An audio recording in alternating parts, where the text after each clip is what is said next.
Hello, everybody, and welcome to ReproAction's Act and Learn webinar, Care Outside of Medical Systems. I'm going to go ahead and introduce myself and then pass it to my co-host. My name is Jessica Ensley. I use she, her pronouns. I'm the Senior Vice President of Outreach here at ReproAction, and I am based in DC, and I will pass it over to Liz. Hi, and I'm Liz Skosky. I use she, her pronouns, and I'm the Director of Development and Operations at ReproAction, and I'm in Westchester, New York. Great. So here is an overview of our agenda for today. We're going to introduce the organization. Liz is going to walk us through a history of care outside the medical systems and some modern day topics before we get into our panel discussion. Then we'll cover just some next steps before we get into our Q&A. If you want to follow along, you can follow us at #ReproAction on Blue Sky. And if you have any questions regarding the topic or our panelists before the end of the webinar, please feel free to go ahead and enter them in the questions section. So to introduce ReproAction, we lead bold action to increase access to abortion and advance reproductive justice. We are known for our left flank analysis, our willingness to hold folks on all sides accountable, whether they be allies or opposition, and our commitment to nonviolent direct action. And I will pass it back to Liz. All right, so just to go through a little bit of a history about why a person might seek care outside of traditional medical systems. People are pretty aware that throughout history, people have often sought healthcare outside of established systems. Some reasons might include cultural beliefs, which include having their own traditional healing practices that have been passed down through generations. Accessibility and affordability is a big one. Formal healthcare may be out of reach money-wise or access-wise for people, leading them to make a network of informal care providers that are more easily accessible. There's been dissatisfaction with conventional medicine, including past experiences either with themselves, family members, friends, where traditional medical systems have overlooked needs and maybe preferred preferences for natural or holistic approaches, natural remedies that emphasize the environment and community where a person might live. And then some examples that are from the past, the traditional healing systems that might look like something like traditional Chinese medicine or shamanism, as well as herbal remedies, acupuncture, and meditation. There's folk medicine as an example, which utilizes home remedies, herbal treatments, and techniques rooted in local cultural traditions, customs, and beliefs. And then there are self-care practices. That's something that we tend to think of as a newer idea in our country, in America, if you're joining us in the US, but many cultures have integrated self-care practices into daily routines for centuries, such as forest breathing in Japan and coffee and cake break in Sweden. And then, of course, we can't talk about care outside of the medical system without talking about the vast history of medical racism and abuses. Historical abuses include medical experimentation, and some of the biggest that come to mind were the Tuskegee syphilis study, Marianson's unethical surgeries on enslaved women without their consent. We have to look at, of course, segregated care. For decades, historical practices of segregation separated healthcare facilities and often offered substandard care to minority groups. And unfortunately, there has been a vast history of forced procedures, including cases of forced sterilization, particularly targeting Native American women and minority women, which contributed to a understandable sense of betrayal and distrust on the medical system's motives. And then continuing those ongoing disparities and discriminations that have, continued into the modern day. Examples include substandard care, people of color experiencing poorer quality care, longer wait times, and less likely to receive pain management compared to their white counterparts. There's implicit bias, where providers may unconsciously harbor implicit biases that affect their diagnosis and treatment decisions, and epistemic injustice, where patients of color, particularly Black patients, have reported experiences where their own knowledge of their bodies or illnesses has been disregarded by doctors and healthcare professionals. There's also, of course, underrepresentation in medical schools and in practicing physicians. A lack of racial and ethnic diversity within the workforce contributes to communication barriers, lack of cultural understanding, language barriers that erodes the necessary trust between a patient and a practitioner. Of course, when you're discussing some delicate situations regarding medical care, those things can become insurmountable. And then there's just the basic way that our healthcare system is designed, with insurance access being tied to full-time work. There's rural health gaps, which leave doctors miles away from their patients and making that distance of traveling insurmountable for some. Care far away from public transportation that makes those barriers. So what does this all have to do with reproductive justice? So as Jessica said, Reproaction is a reproductive justice organization, and reproductive justice is a framework that includes the ability to have children, not have children, and to parent the children one does have in safe and healthy communities. So we're looking at care outside of the medical systems as it relates to pregnant people, birthing people, or people who don't want to be pregnant anymore. So looking at a recent study in 2024 from Columbia University Mailman School of Public Health reported that the lack of respectful maternity care culminates in the mistreatment in childbirth as a regular occurrence in the US. They found that mistreatment by healthcare providers during childbirth affected more than 1 in 8 people with a live birth in the study states and in New York City. They found that the highest rates of mistreatment occurred among people who were unmarried, Medicaid insured, LGBTQ identifying, obese, with a history of substance use disorder, mood disorder, or intimate partner or family violence, as well as those who had unplanned cesarean birth. Some of the most common forms of mistreatment were found to be being ignored, refused requests for help, or failure to respond in a timely manner, being shouted at or scolded by healthcare professionals, or having a healthcare provider threaten to withhold treatment or force them to accept treatment that they did not want.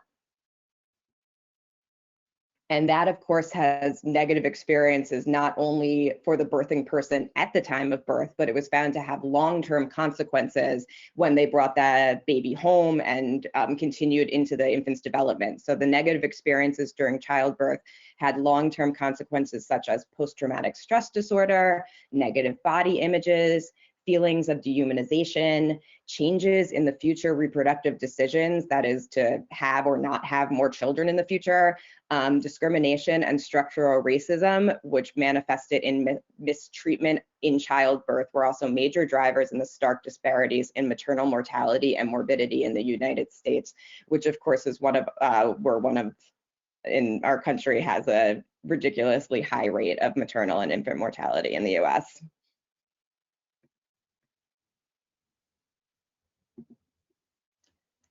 Another study in 2023 from the CDC showed that 1 in 5 women reported mistreatment while receiving maternity care.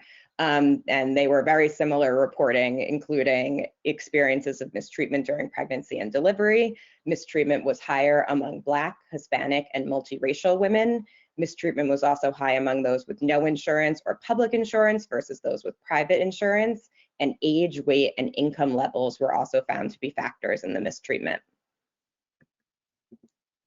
And you can see there, the CDC, the study was called Vital Signs, published in 2023, the breakdown, the highest rates of mistreatment by both race and ethnicity and by insurance type were Black, Hispanic, and multiracial patients. And then, like we said, no insurance or public insurance were found to have reported higher reports of mistreatment during their maternity care.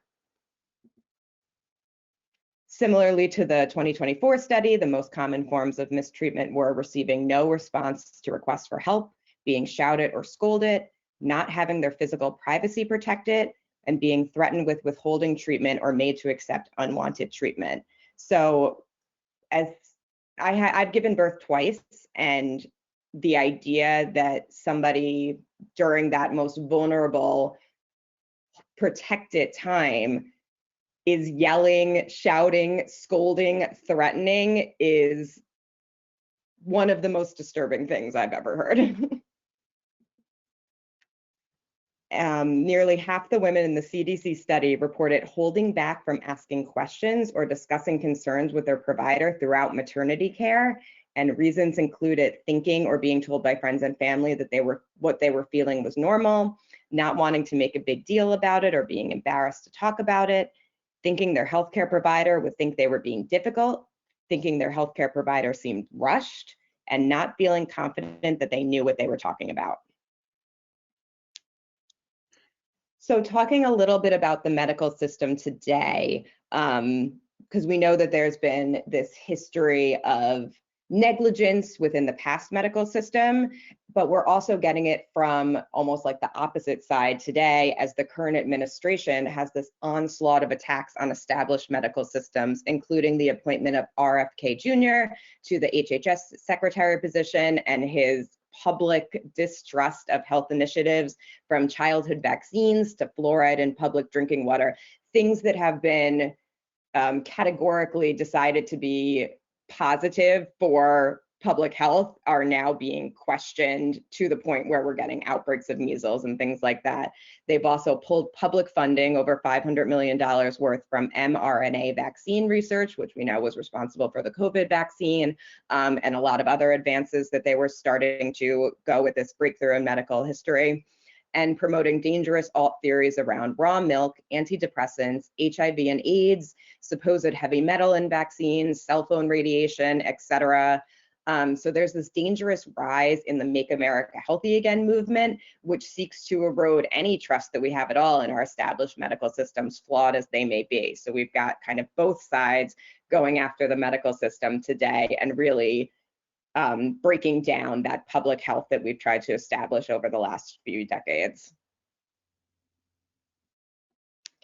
And then we would be remiss to not talk about medicine and tech. Every ProAction, we do a lot of work with big tech and holding them accountable for what they put out on the web with regards to abortion and maternity care information.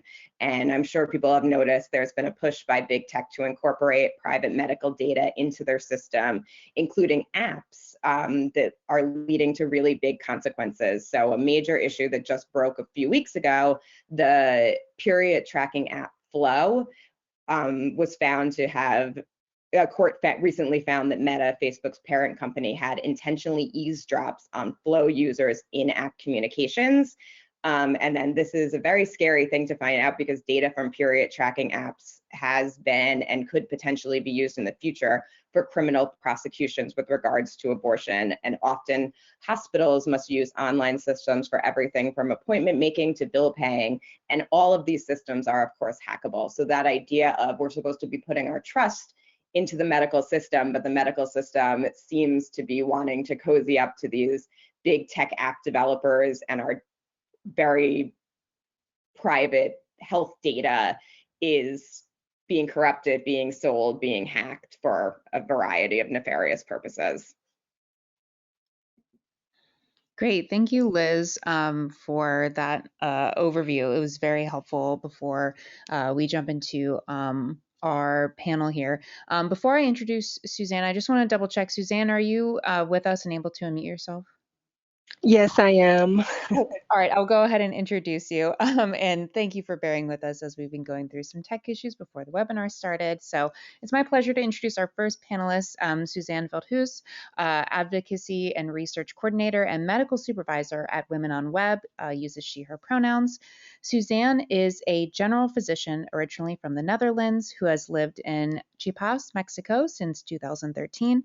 She holds a medical degree from the University of Amsterdam and a Master of Science and a PhD in Gender and Health from El Colegio de la Frontera Sur in Mexico. With over a decade of experience, Suzanne has worked extensively on projects related to sexual and reproductive health and access to safe abortion both in Mexico and internationally. She currently serves as Advocacy and Research Coordinator and Medical Supervisor at Women on Web, and she is the co-founder and coordinator of the Network of Pro-Choice Physicians Mexico and the co-founder and president of ICHEL, Accompaniment of Health, a civil association dedicated to improving access to health services. Suzanne is the author of several international scientific publications, She identifies as a feminist activist, physician, and researcher, and specializes in accompaniment models and their articulation with the medical sector. Suzanne, thank you so much for joining us today. Thank you so much for having me. Really nice to be here. Wonderful. My first question for you is, as a physician, why do you feel abortion care outside of the medical system is an important option for people? Yeah, thank you so much for this question. I think after this introduction, we are all we are all very we can all understand why people do not want to seek abortion care in the medical system. So that's one of uh, I see there's two ways to look at it. For on one hand, it's about the barriers to care, to high quality and safe, dignified abortion care, which we all know is very difficult to access. So it's very important that other safe options exist outside of the medical system for all the reasons Liz just extensively explained.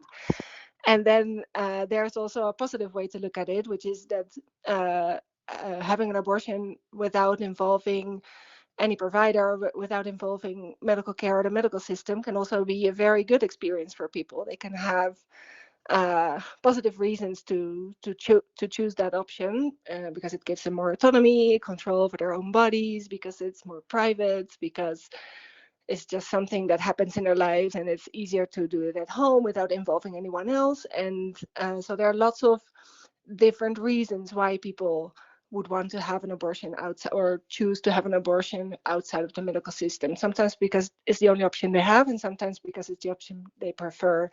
And to me, it's all about options. There should be lots of different options inside and outside of the medical system, because there's no one size fits all solution for someone wanting or needing an abortion. Like, everybody's circumstances and conditions are totally different, and only the person having the abortion knows what they need and what they prefer at any point in time. Absolutely. Thank you for walking us through that. We here at Reproaction have been advocating for the World Health Organization protocols around self managed abortion with pills even before Roe fell, knowing that even when access was more abundant than it is now, although it had never been amazing, that folks Yeah. sort of need the options that they feel comfortable with and getting the care that they need.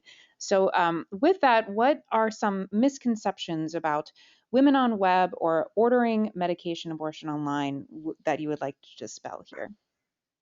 I think the main misconception is that it's not safe. This misconception comes from the medical sector, but it's also ingrained in our society. So we think that medical care equals safety, um, and we are taught.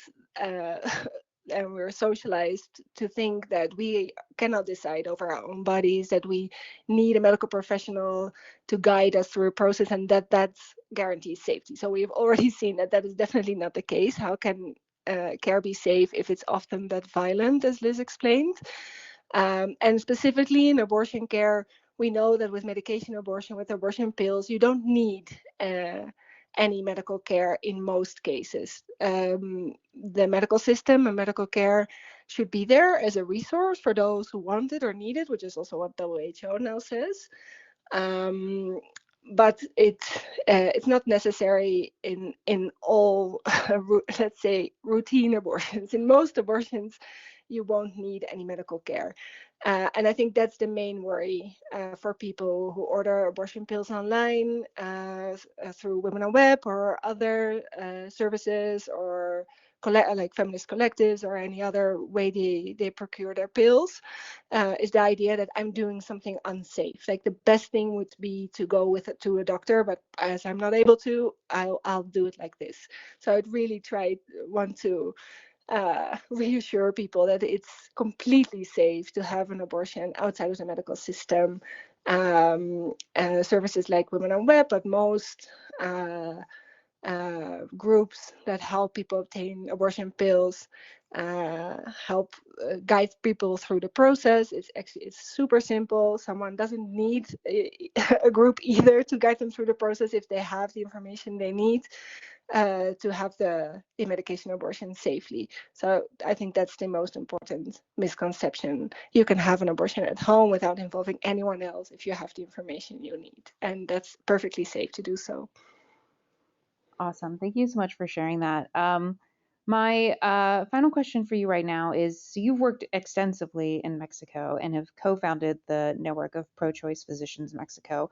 Are there any lessons from your work in Mexico and Latin America, and even further than that, abroad, that we in the United States can learn from? Yeah, I think there's lots of lessons, but I think the most important one for me is the building of networks. So in Latin America, the abortion pills come from Latin America. Misoprostol was discovered in Brazil and widely used, and this information was spread throughout the continent for the last 2-3 decades.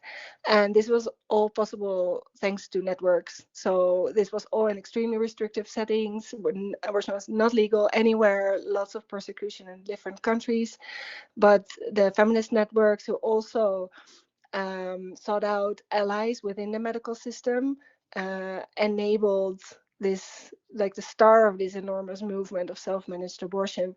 And I think there are lots of different settings in Latin America that are very similar to what is happening in the US now, and the groups working in these settings, they can teach a lot to their American counterparts, or the American counterparts can learn from them. But the main thing for me would to be to build networks. And we know that there's a lot of distrust from activist point of views towards the medical system, which is completely understandable. And from the medical system, there's this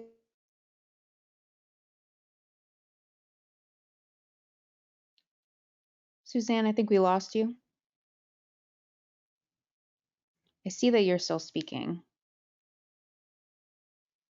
who could be on the same side. So I think it's very important to build these networks and gain trust and work together towards a common goal, which is access to safe abortion for all people at all times. Suzanne, I think we lost you at the last like couple sentences that you. Oh, oh, I'm so sorry. Okay. Do you hear me now? Yes, yes, I hear you fine.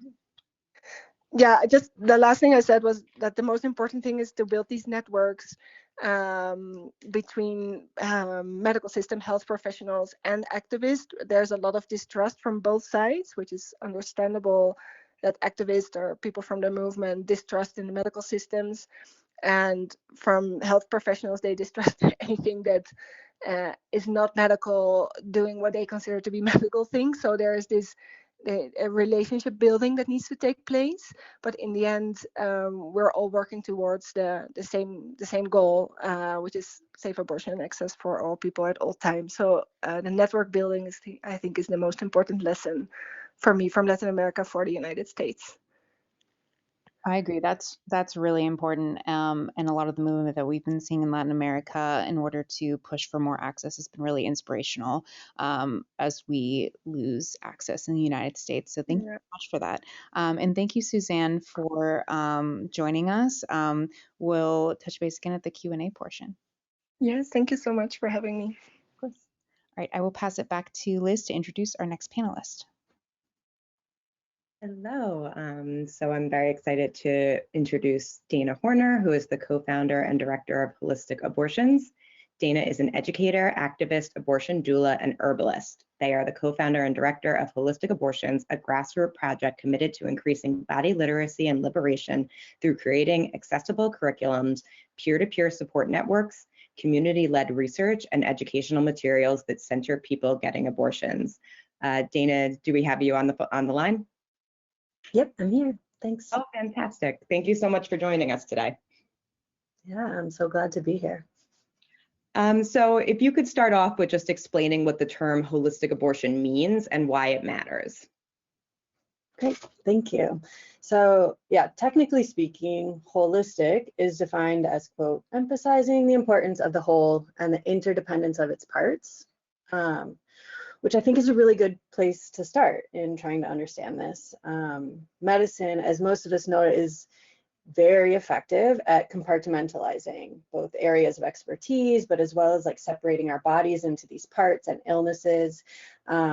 And that can often lead to overlooking or lack of an acknowledgement of the whole person or the whole situation.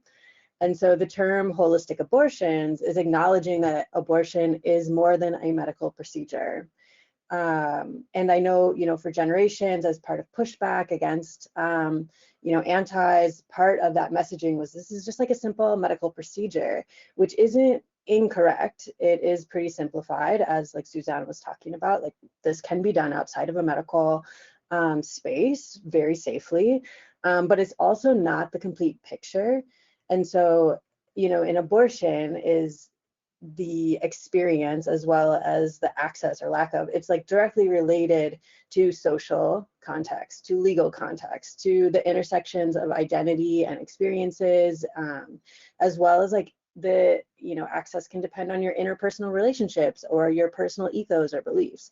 All of these things play a factor into this medical procedure, right? Into someone's decision to have an abortion or not, as well as their perceptions of and experiences in these medicalized spaces.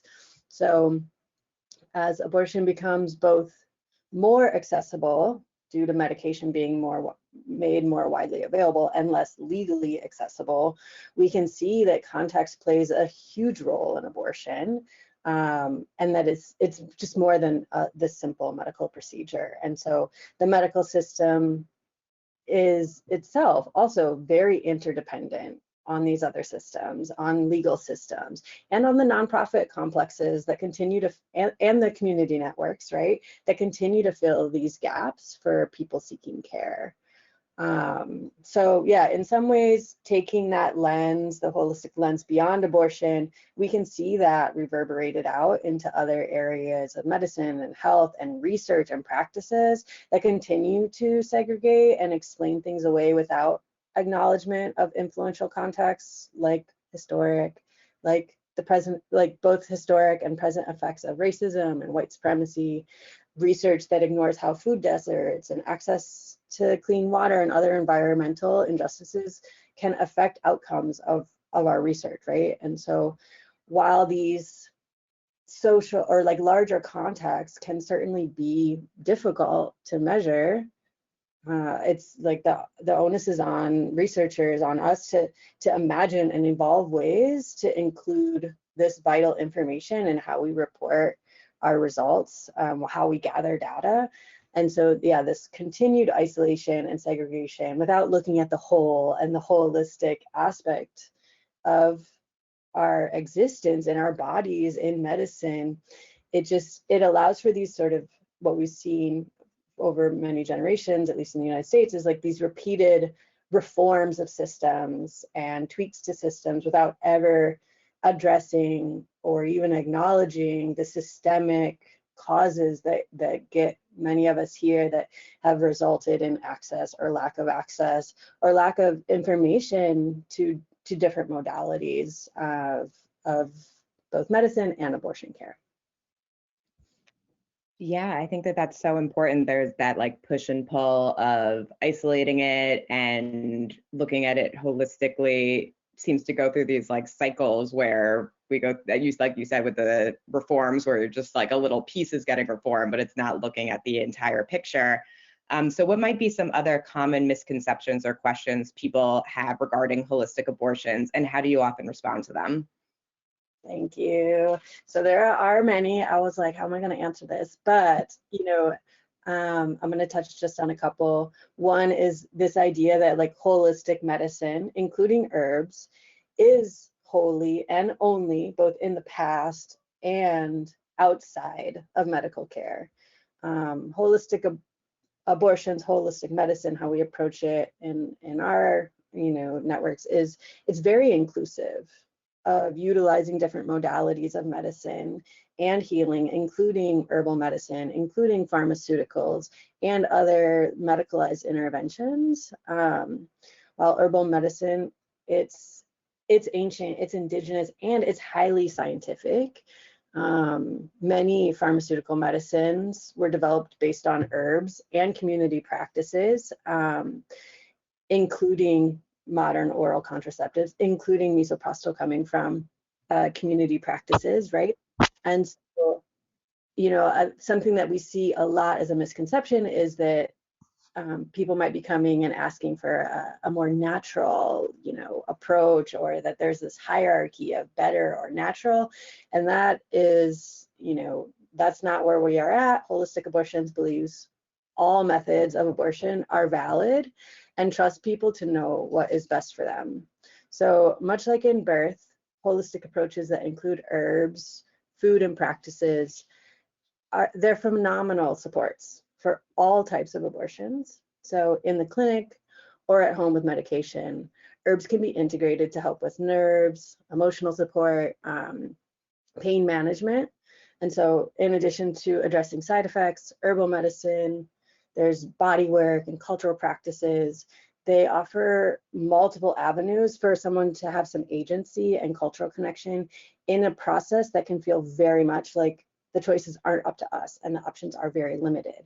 And here there are literally hundreds of plants and practices to choose to work with.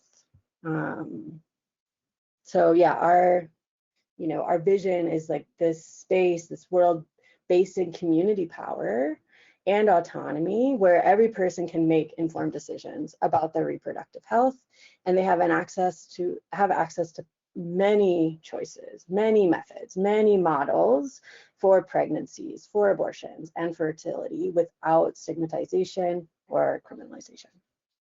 And I'm sure there's a ton of people listening who want to learn more about holistic abortion care. Where do you recommend a person might begin? Thank you. You know, as I kind of brought in holistic care to just like all this sort of like robust community support. And so, you know, coming up next, Brandy Bishop is going to be talking about supportive roles of doulas in abortion care, and that's a really good place to start. Yeah, doulas, along with other community supports, can help mitigate harm, create better outcomes for patients, and increase safety for people having abortions, no matter their location, right? So that said, I think some places to start would be to get to know your unique abortion landscape, where the resources already in existence in your region, in your state, and then addressing and helping with logistics of seeking care safely, knowing what someone might expect to experience as a way of addressing the whole unique person having that abortion. And if you're looking for information on like herbal abortions or using herbs to support abortions, you can certainly find some of that info on the Holistic Abortions website. I started compiling resources about how to support abortions with herbs over 10 years ago. And I did it because I wanted to manage my abortion at home with herbs. And there was very little that I found to be accurate, reliable, and even helpful. So despite years of focused research on reproductive health and herbal approaches, no one was touching abortion. So I set out to address it. I found and studied experienced teachers, and we snuck through the paywalls to find any published research we could to analyze, we practiced, and we observed. So yeah, Holistic Abortions as a community-led grassroots project is a result of that vacuum. We work to collect and publish over 160 experiences of home abortions in the US and Canada in order to see what supported care outside of the clinic can look like. It's not a massive sample, but it's ample for us. And while the vast majority were certainly misoprostol only abortions, they were, you know, robustly supported in community. We also saw herbs as both a main method and as a supporting method. We analyzed data and authored a number of papers, all of which are publicly available. So please check them out. In addition to these published peer-reviewed research, we have printed materials and classes all along the spectrum of abortion support, including for the beginner and herb curious, as well as more intermediate programs. And we also have an abortion doula training with teachers experienced both in and out of clinic support. And we run a hotline where folks can get connected with one-on-one support at no cost. Phenomenal. Thank you so much. And thank you for the introduction into our next panelist. I'll turn it back to you, Jessica, for Brandy Bishop. Thank you. Great, thank you so much. It is my pleasure to introduce our last but certainly not least panelist, Brandy Bishop.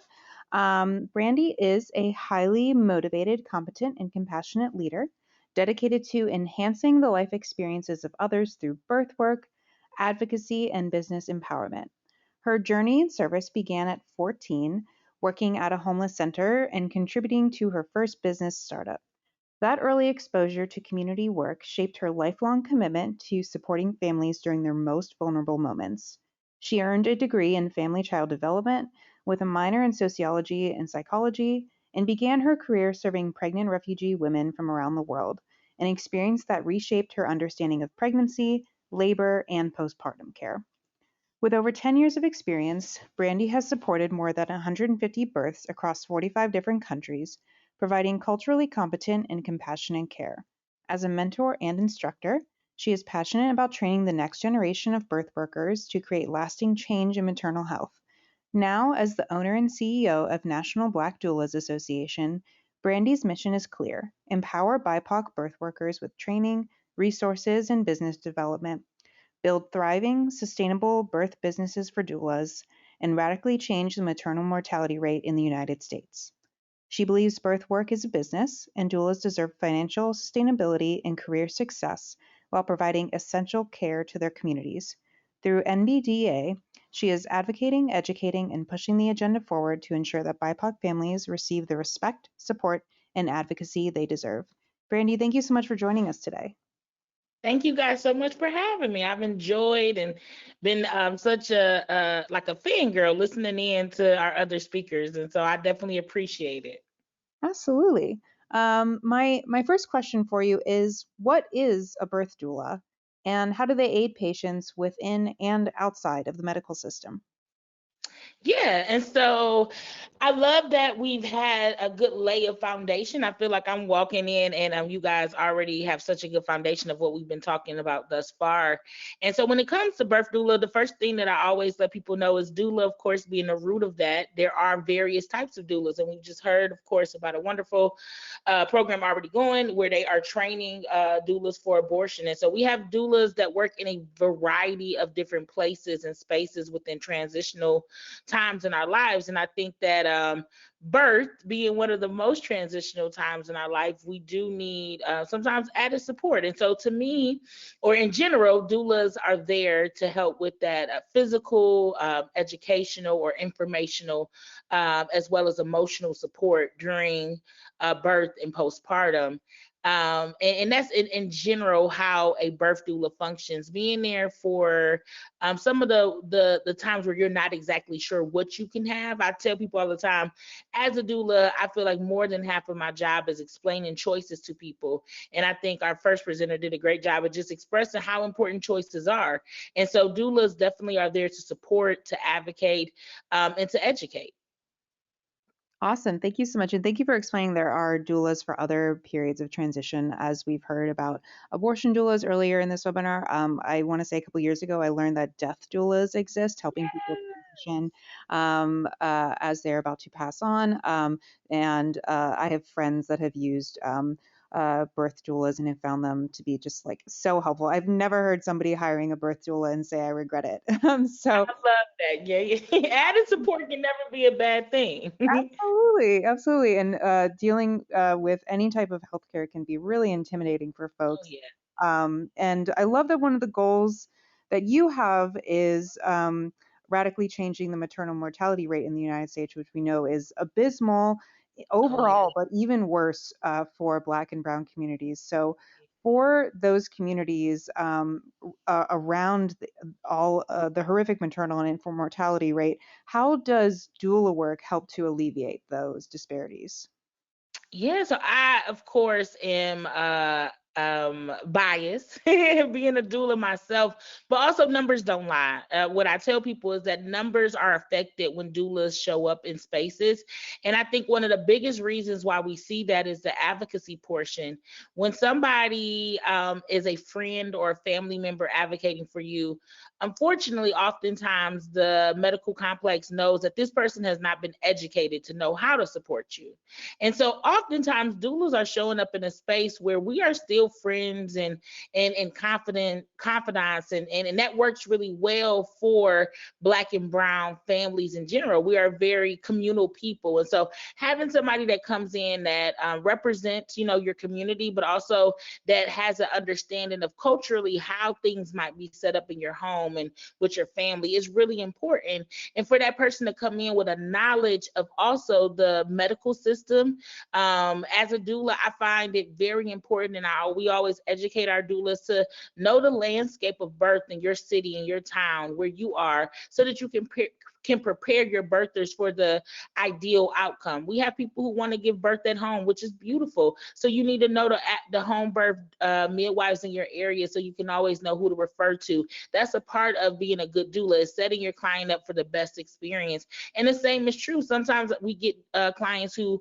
are within the hospital system. And as my time as a doula, I've gotten people who might have been going to a hospital that I wasn't really the biggest fan of, especially knowing what their birth plan is, but and not deterring them, but instead saying, hey, this is what I know we're up against. And an advocate that understands the playbook is very different than somebody who wants to advocate in general. It doesn't mean that both people aren't necessary, because partners and families and tribes and communities, they're so important to the birthing process. But it does mean that having someone who also has a framework when it comes to supporting you, understanding what you might need or what you're up against, can really change your narrative. And so doulas, that's a part of what we're doing, is we're getting to know what our system is, what it is that our birthers might be up against. Because while the system as a whole is something that we need to address, what I think that doulas bring when you personally have one is that you now have somebody fighting in your corner for your specific birth. I tell people all the time, as a person, my life is advocacy towards Black and brown birthers and birth in general. But when I'm at a birth for one particular client, my job that day is to make sure that that person birthing is walking away from that experience with the least amount of trauma and the most amount of excitement. And so sometimes that's not me looking at the whole landscape of birth, but instead making decisions that are helpful to that birther in those moments. And so in general, I think that having a doula, it really lends itself to Black and brown communities because of the cultural element, where we can be very community oriented people. And if you know somebody and you say by word of mouth that this person is a good person to deal with, oftentimes within our community that weighs heavy. And so when you have a doula who's able to say, yes, these are the best doctors, yes, this is a good pediatrician, or in general educate you, right? What is erythromycin eye ointment? Do you need that for your baby? Should I be doing a bath right away? What is Vernex? So answering questions. And again, I think that this lends itself to what our other speakers talked about, which is that we're not making decisions for you, but instead giving you the ability to have choices. You don't know what you don't know. If you've never heard of a squat bar, you don't know that you can use that during labor and delivery. And so now we've given you another choice to have, because we've educated you on something you possibly didn't know about. I had never heard of a birth rack. That's The squat bar, those are my fave.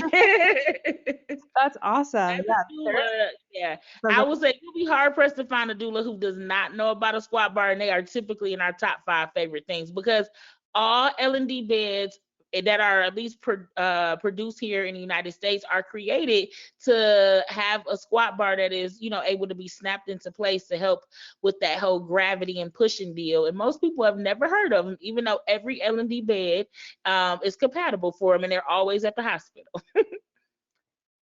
that's great to know. And yeah, I've been doing reproductive justice work for almost a decade. I did not know about that. So there's a lot of stuff to learn, which is awesome. And my final question for you right now is, what you talked a little bit, you talked a lot about the benefits of what doulas can do for folks. What does the process look like if a person is considering hiring a doula? Is it more individual based? Because I feel like as you mentioned, there's so much that can be intimidating about making healthcare decisions inside or outside of the medical system. So how does one pick a trusted doula? Yeah, that's a wonderful question. And so on the MBDA's website, we do have parent docs where we have a free document where like interview questions if you are interested and just don't know kind of what the interview process or what you should be asking. But in a general sense, right? When we just think about like where should you even start if you find yourself with child and wanting a doula, and you just are like, I don't even know how to get started. I always tell people that though we've talked a lot about the medical system and in the fact that we have a lot of work ahead of us, right? But one of the things that we have gotten a little bit closer to is that some doula services are covered under insurance. And so, because I think that families should always get the bang for their buck and try to offset as much cost, because we know that babies are not inexpensive, trying to pass off some of the impact financially to your insurance carrier can be helpful. That can also be done through like HSS, FSA funds often as well. You do need to check with, your insurance and stuff like that to make sure. And your doula, of course, would have to have her business set up appropriately. But in general, that's where I find myself directing families to first. Now, after that, what I will say is that as it stands currently, that's going to be less than 50% of people are going to have the ability to probably have doula services covered under an insurance provider. And that just has to do with the fact that it's not widely done in the United States as of yet, right? So we're not widely covering doula services. And a big part of that is that what doulas do to some degree can be hard to quantitate. It's hard to say how much do you pay for somebody to advocate for your life, right? So it's a little bit difficult, I found, in trying to even express to insurance companies how they should set up CPT codes for doulas and things like that. As I'm in those conversations, oftentimes they want what's the bottom line. And for doulas, sometimes that can be hard because there's so many functions that a doula is oftentimes doing. And it goes back to what we were talking about earlier, that holistic nature. We're not just looking at your birth as a medical event. We're looking at you as a whole person and how we are able to coach and encourage and educate you to have the best version or whatever you laid out in your birth plan. And so in a general sense, I tell families, of course, start with the way that you can get things covered. But after that, we at the MBDA, we do have a directory of Black and Brown doulas around the U.S. And so that's a great place to start, is blackdoulas.life. But also, I mean, we are of the Google, Chat GPT, all of those things. I would say asking and getting familiar with what's in your local area can be important as well. But using the MBDA as a trusted, like, hey, this is somewhere I can go to find doulas who have a certain, level of expertise in order to be a part of the association can be great. But I don't negate the fact that there are local doulas that are doing community, hands and feet work as well. And sometimes it can be a little tougher to find them. But if you Google your local area or Google community doulas near me, things like that can definitely help push you in that right direction. And then, in general, even if it's not that you're looking towards the MBDA for the directory, but just like events and people who we're supporting within the community will oftentimes post things like that as well. So look into trusted organizations who are championing, and other doulas can also be a great place, because like Black Mamas Matter Alliance is another wonderful organization who a couple of times a year they receive funding and they allow Black and Brown moms to apply, and they directly pay their doulas for them. So there's other forms or ways to get financing, but I do think that that's generally the biggest concern. How do I pay for this? And after we can kind of get over that hurdle, typically finding the right doula could be easier. Absolutely. I think that's so important. And as we highlighted early in the presentation, as our previous panelists talk about, some of the barriers to abortion or just overall medical care can be the expenses of that. But of course, doulas and anyone who does this type of work should be paid and compensated for appropriately, but also making sure. So it's good to know that insurance can cover it, but unfortunate that it's not more broadly accepted like it may be elsewhere. Yeah. Thank you for highlighting some options that folks can apply for additional funding. Well, thank you so much, Brandy. We'll come back to you during the Q&A section, but thank you for sharing your expertise. Thank you. All right, I'm going to highlight some reproduction campaigns that folks can plug into. You can sign up for alerts at reproaction.org, and you can follow us on social media. We are at Reproaction on most platforms. Here are some additional resources. If you want to learn more about the World Health Organization protocol on self-managed abortion with pills, that's at reproaction.org/SMA. Abortion pill access by mail, that can be found on womenonweb.org. As Dana mentioned, you can check out the holisticabortions.com/resources. And then National Black Doulas Association, the doula directory is blackdoulas.life. And then a couple events coming up for folks if you are located in Georgia. Or I think is it Michigan? I always confuse the abbreviations of states, but Black Breastfeeding Week is coming up. So yeah, go to blackdoulas.org to learn more. Save the date for our next Act and Learn webinar. That's going to be covering pro-abortion pregnancy resource centers. That'll take place on Tuesday, September 30th at noon. And we will go into the Q&A section. So if you have questions, please feel free to enter them. My first question is going to be for Brandy. What is the difference between a doula and a midwife? That's a great question. So that we get that very often. And so the biggest difference is going to be the medical training, right? So with doulas, our trainings are certification based. So when you take a training through the National Black Doulas Association, we're certifying that you have spent so many hours learning about birth and postpartum. And the idea is more so the education of, right? So we go over a lot of medical terminology, but we also talk a lot about interpersonal skills and how you work with a family and what does it look like to help them build out a plan for birth, a plan for postpartum. So a lot of this is about education, emotional, and then also a lot of those physical. How do I show up as a doula to alleviate stress or tension on the body during labor and delivery? So there's always, tips and tricks on doing those things as well. And that differs from a midwife, where here in the United States, and I will not get into deep about this because I have a soapbox, but in the United States, we have a lot of different types of midwives. I apologize. And a lot is a stretch. We have roughly 3 to 4 different classifications, if you will, for midwifery. But that does mean in most cases that you have gone to college or some kind of medical institution to get extra training or additional training that allows you to do the medical, right? So midwives, depending on how they operate, whether it's in institution or out of institution, the biggest difference is they should have additional training for the medical portion of supporting a delivery. Great, thank you so much. That is good to know. My next question is going to be for Suzanne, and that is, what has surprised you most as you've worked with Women on Web? And that can be a surprise from folks' perception of the work that you do, or the dealing with any type of legality in the work that you do. But yeah, I will pass it over to you, Suzanne. Oh, that's a very good question. What has surprised me most? I think I'm not sure if it surprised me a lot, but it's very nice, like lovely to see that. So we are an organization. We provide access to abortion pills over to almost 200 countries.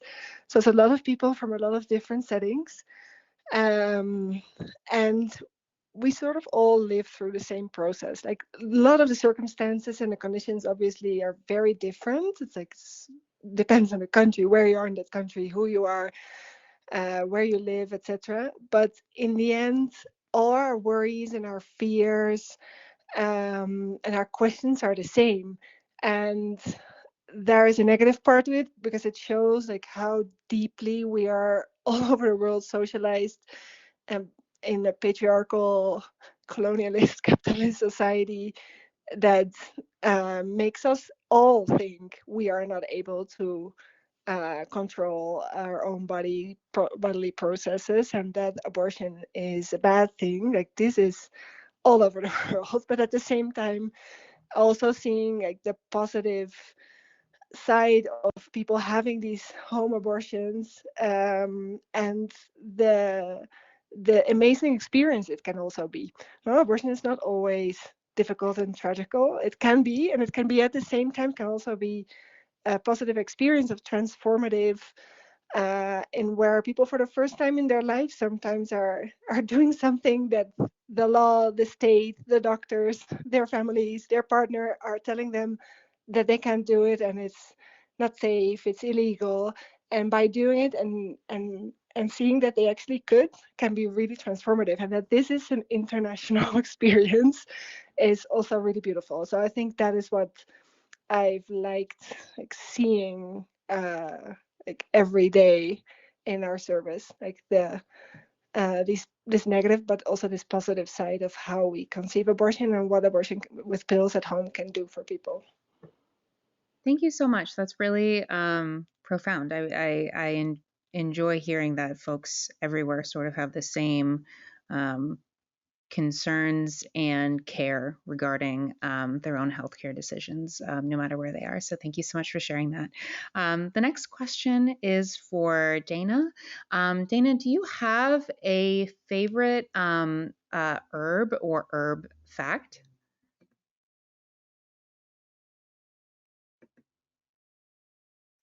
Favorite herb or an herb fact? Is that what you said? Yes. Oh, interesting. There's so many. And I think that is part of the beauty of herbalism. You know, as we've been talking more about how to integrate herbs into reproductive health, into birth, into abortion.